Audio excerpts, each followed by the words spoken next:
আপোনালোক সকলোলৈ মোৰ ইউটিউব চেনেল শিৱকৃপালৈ স্বাগতম জনাইছোঁ।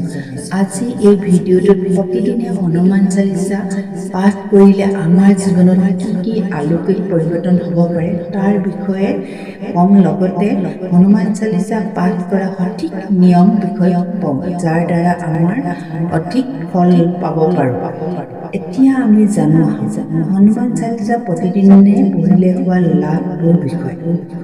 হনুমান চালিচা প্ৰতিদিনে পঢ়িলে ভয় আৰু চিন্তা নাশ হয়। যিকোনো অজান ভয়, মনৰ দুশ্চিন্তা আৰু মানসিক চাপ, হতাশা আদি দূৰ হয়। হনুমান চালিচা প্ৰতিদিনে পঢ়িলে নকাৰাত্মক শক্তিৰ পৰা ৰক্ষা পাব পাৰি আৰু আমাৰ ঘৰৰ আশে-পাশে থকা সকলো ধৰণৰ নকাৰাত্মক শক্তি বা নিগেটিভ এনাৰ্জিৰ প্ৰভাৱৰ পৰা মুক্ত হ'ব পাৰি।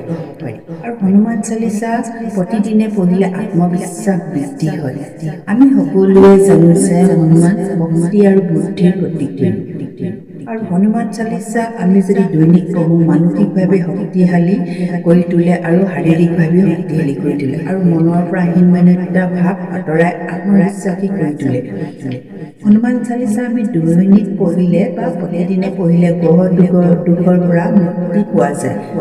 হনুমান চালিচা প্ৰতিদিনে পাঠ কৰিলে কুণ্ডলীত থকা মংগল বা শনি বা ৰাহু দুষ্ট গ্ৰহৰ প্ৰভাৱৰ পৰা পৰিত্ৰাণ পোৱা যায়। হনুমান চালিচা নিয়মিত পাঠ কৰিলে শৰীৰত যিকোনো ৰোগৰ পৰা পৰিত্ৰাণ পোৱা যায় আৰু আপোনালোকৰ দুৰাৰোগ্য ৰোগৰ পৰাও আপোনালোকে নিয়মিত হনুমান চালিচা পাঠ কৰিলে পৰিত্ৰাণ পোৱা যাব আৰু অসম্ভৱ কাৰ্যও সম্ভৱ হৈ পৰে হনুমান চালিচা পাঠে। হনুমান চালিচা প্ৰতিদিনে পঢ়িলে শত্ৰুৰ পৰা মুক্তি পোৱা যায়, মানে শত্ৰু নাশ বা শত্ৰুক দমন কৰিব পৰা শক্তি পোৱা যায়। শত্ৰুৰ লগত জড়িত কোনো কোৰ্ট কেছ বা পুলিচ কেছ আদিৰ পৰা পৰিত্ৰাণ পোৱা যায়। হনুমান চালিচা দৈনিক পাঠ কৰিলে সফলতা আৰু সকলো ইচ্ছা পূৰ্ণ হয়।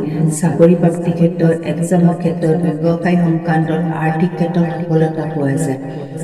শেষত হনুমান চালিচা পাঠে শাৰীৰিক, মানসিক, আৰ্থিক আৰু আধ্যাত্মিক দিশত আগবাঢ়ি যোৱাত সাংঘাতিক ধৰণৰ সহায় কৰে।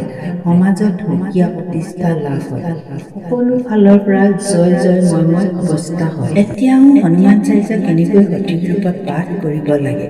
ৰাতিপুৱা 4 বজাৰ পৰা 6 বজাৰ ভিতৰত পাঠ কৰাটো অতি উত্তম বুলি কোৱা হয়। সন্ধিয়া সূৰ্য অস্ত যোৱাৰ পাছত পাঠ কৰাটো অতি ফলদায়ক।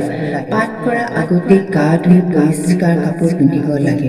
ৰঙা ৰঙৰ আসন বা কম্বল পাৰি বহি হনুমানক প্ৰণাম কৰি ছবি বা মূৰ্তিৰ সন্মুখত এগছি ঘি বা মিঠাতেলৰ চাকি আৰু ধূপ জ্বলাব লাগে। হনুমান চালিচা পাঠ পূব আৰু উত্তৰ ফালে মুখ কৰি কৰিব লাগে আৰু হনুমান চালিচা পাঠ আৰম্ভ কৰাৰ আগতে মাতা সীতা আৰু ৰামৰ নাম স্মৰণ বা নাম জপ কৰিব লাগে আৰু তেওঁলোকৰ নাম জপ বা স্মৰণ কৰাৰ পাছতেহে হনুমান চালিচা পাঠ কৰিব লাগে। প্ৰতিদিনে এবাৰ বা 3 বাৰ হনুমান চালিচা পাঠ কৰা অতি ফলদায়ক। কোনো বিশেষ সংকট বা জৰুৰী কাম বা মনোকামনা পূৰণৰ বাবে 7 বাৰ, 11 বাৰ, 100 বাৰ পাঠ কৰা সংকল্প ল'ব লাগে। হনুমানজীক তেওঁৰ আটাইতকৈ প্ৰিয় প্ৰসাদ বুন্দিয়াৰ লাডু, গুৰ আৰু পকা কল হনুমান চালিচা পাঠ কৰাৰ পিছত আগবঢ়াব লাগে। এনেদৰে হনুমান চালিচা পাঠ কৰক। হনুমানজী প্ৰসন্ন হৈ পৰিব আৰু আপোনালোকৰ ভাগ্য সলনি কৰি দিব।